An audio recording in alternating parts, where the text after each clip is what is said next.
Brigitte Macron a fait 2 apparitions remarquées ce 17 novembre 2022 dans des univers différents. Au sein de l'hôtel Matignon, elle a participé avec Elisabeth Borne au déjeuner des ministres et leurs binômes dans le cadre de la 26e édition de la Semaine européenne pour l'emploi des personnes handicapées, CF, et à l'occasion de la journée du duo Day à l'hôtel de Matignon à Paris.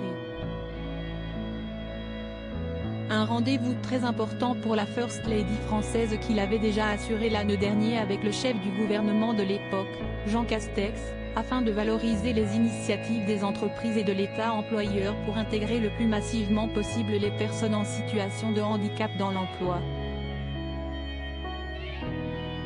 Puis, l'hyperactive première dame a retrouvé le groupe Indochine formé par Nicolas Sirkis, Olivier Gérard, Ludwig Dalberg, Marc Héliard et Boris Jardel pour la projection du film Indochine, Central Tour au cinéma Pathé d'Ivry-sur-Seine.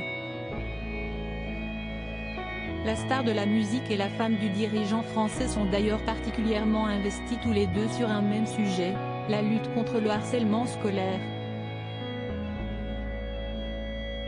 Brigitte Macron était ainsi récemment avec le ministère de l'Éducation Pap Ndiaye pour lancer la campagne Non au harcèlement à l'école, tandis que l'interprète de Collège Boy, une chanson qui aborde ce sujet, avait montré tout son soutien au regretté Jonathan Destin, figure de la lutte contre ce fléau décédé au mois d'août.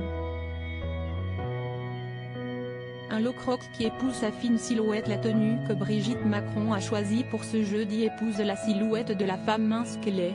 Et si est aussi un de ses looks signature, une veste rock à fermeture zippée avec un pantalon presque moulant, mais toujours élégant, associé avec des escarpins noirs.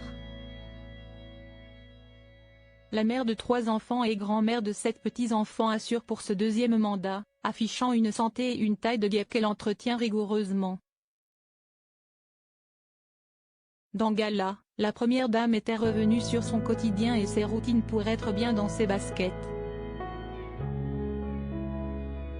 Elle suit un régime de marathonienne à base de beaucoup de poissons, de légumes, de fruits.